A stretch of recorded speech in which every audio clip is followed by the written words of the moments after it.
Now, it's interesting, we're talking about Philip Morris over there, the tobacco companies. I mean, it first sort of encourages you to buy and smoke cigarettes, and then it spends money in treating cancer patients. It's interesting, isn't it? Well, to talk more about corporate responsibility in the social sector, I'm now joined by Madhav Mehra. He's the president of the World Council for Corporate Governance. Mr. Mehra, welcome to Headlines today. Thank you. First of all, see, the Tatas, Birlas, even perhaps Bill Gates, they've been engaged in the social sector in a big way and for quite a long time. But the cynical in me says that there are many of them who are doing it to look good and to create potential new markets. Perhaps you're right.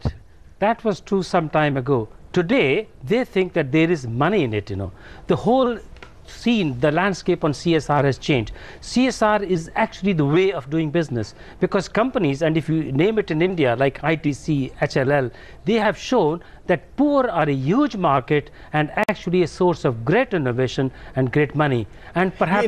But isn't it then that all these social programs, or many of them that these companies are doing, are targeted at people who could become potential customers? So, for example, a toothpaste company will be maybe educating people about dental health, because if they get educated in that, they're going to buy their products. I think that is perhaps a true way, because we also want to change this thing. They are not doing poor, you don't want to make poor that they want any handouts from you. They actually want to be part of the market, because they also can contribute tremendously. If companies go out and try to use them as customers, then poor get benefited, company gets benefited. That is a win-win situation for both. Now, one thing, of course, has to be said, that when the government spends in social sectors, it's beset by a lot of corruption. When NGOs spend, well, they're not really trained in prudent financial and money management. When corporates do, they perhaps spend more efficiently and therefore more effectively, but still corporate spending in the social sector is just like a drop in the ocean, isn't it? That is true, but we want to put it the other way. We want corporates now to think that they are not doing an obligation. They are actually adding value to themselves. In fact, we want corporates to think, the companies will try to show as if they are making India very proud, by doing it. How exactly development. Do you persuade corporates to invest in the social sector, and how do they respond? How do you sell this idea to them? Because we give examples. Now, what is not being told by companies like ITC, HLL and ICICI, which you saw today, they have made money out of dealing with the poor.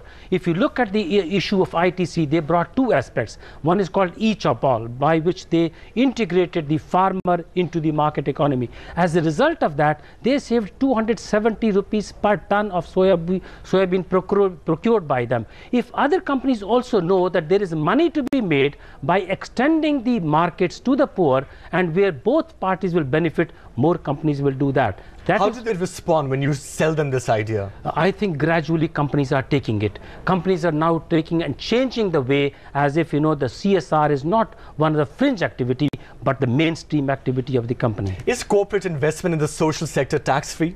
It is not here. But it is very much. It should be. It should be. We should think in terms of giving incentive to what is called socially responsible investment. Of course, they'll also have to find a way to make sure they don't evade taxes through this provision, isn't it? That is a very important aspect, In fact, in order to be socially responsible, you must pay your taxes properly. Okay, is there a case to make, corporates investing in the social sector mandatory? I mean, right now they are speculating and planning to, make reservations in the private sector mandatory, perhaps, or at least, with incentives. A similar thing in terms of investment in the social sector, perhaps? We would not recommend that. There is a classic example in the UK. Companies are coming forward. There is something called FTSE for Good. They're coming. It is better to do it in a voluntary way rather than forcing people, because people know how to fill the boxes. If you try to make it mandatory, they will just tick the boxes, not do the real thing. Okay, what about the future? Is the amount and the proportion of money that corporates are spending in the social sector likely to grow? We think that if we look at it from a different point, and we say that we try and engage with the poor markets, the poor market is huge. 800 million poor in India are a huge market, and if we can unlock it, it is going to be a win-win situation for both. What a wonderful prospect. Thank you very much for coming in here today and sharing your views with us. Thank you for inviting me.